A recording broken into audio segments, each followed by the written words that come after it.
सुख के लिए करने वाले मनुष्य में विपत्तियां पैदा करती रहती है। पहला, जो भजन से विमुख है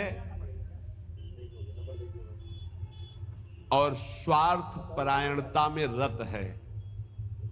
स्वार्थ परायण, कैसे धन बढ़े, कैसे भोग सामग्री बढ़े, कैसे कैसे, और भजन से विमुख है, वो कुछ भी कर ले परिणाम में उसे विपत्ति ही भोगनी पड़ेगी।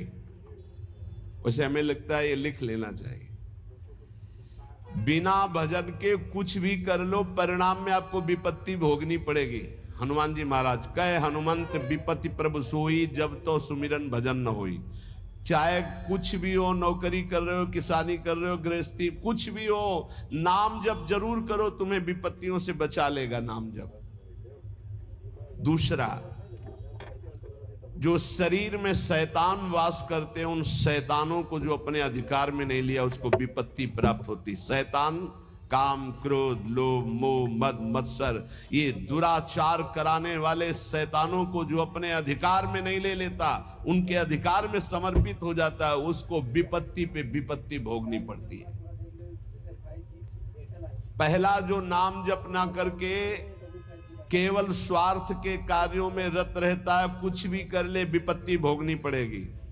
दूसरा, जो अपने शरीर को ये अंदर बैठे हुए शैतानों के हवाले समर्पित कर देता है, उनकी गुलामी स्वीकार कर लेता है, काम, क्रोध, लोभ, मोह, मद, मत्सर इनको शासन में नहीं लेता, उसको जीवन भर विपत्ति भोगनी पड़ेगी, शारीरिक, मानसिक, लौकिक, पारलौकिक। तीसरा, जो मृत्यु की तैयारी नहीं करता, उसे विपत्ति ही विपत्ति भोगनी पड़ेगी।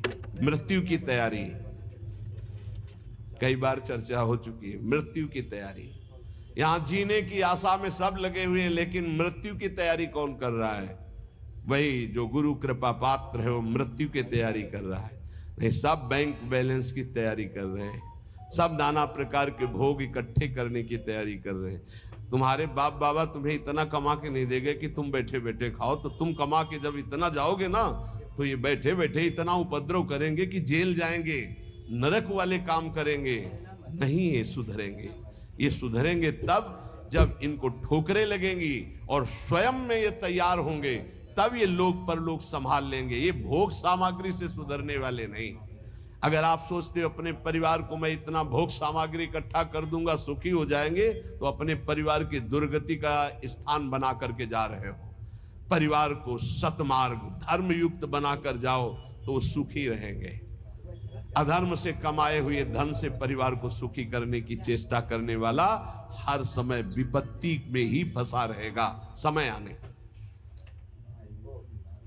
मृत्यु की तैयारी न करने वाला विपत्ति में फंसता है। चौथा है,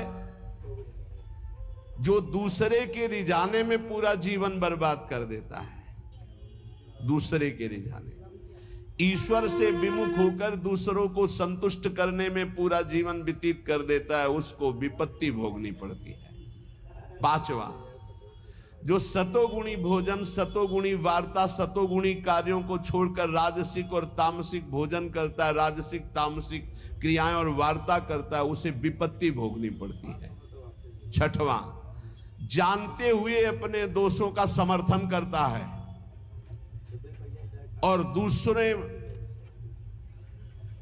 को निंदास्पद शब्दों से संबोधन करता है। बड़ा विचित्र समय आ गया है। कल एकांतिक में कह रहे थे कि हजारों लोग जिस बात को आप मना करते हैं उसका सपोर्ट कर रहे हैं, तो फिर हम उसी बात को मानेंगे जिसे हजारों लोग, तो हजारों लोग गलत करें तो गलत को गलत नहीं बोलोगे, सपोर्ट करने लगोगे। हजारों गलती कर रहे हैं तो तुम उसी गलती को सपोर्ट करोगे। हजारों शराब पी रहे हैं तो तुम शराब को सही मानोगे। हजारों मांस खा रहे हैं तो तुम आप उसको सही का निशान दे दोगे। हजारों व्यभिचार कर रहे हैं तो तुम सही का निशान दे दोगे। तुम्हारी बुद्धि भ्रष्ट हो गई। धर्म शास्त्रों के विरुद्ध आचरण करने वाले चाहे करोड़ों हो जाएं तो भी उसका विरोध होता रहेगा। अगर अंदर से आप विरोध करोगे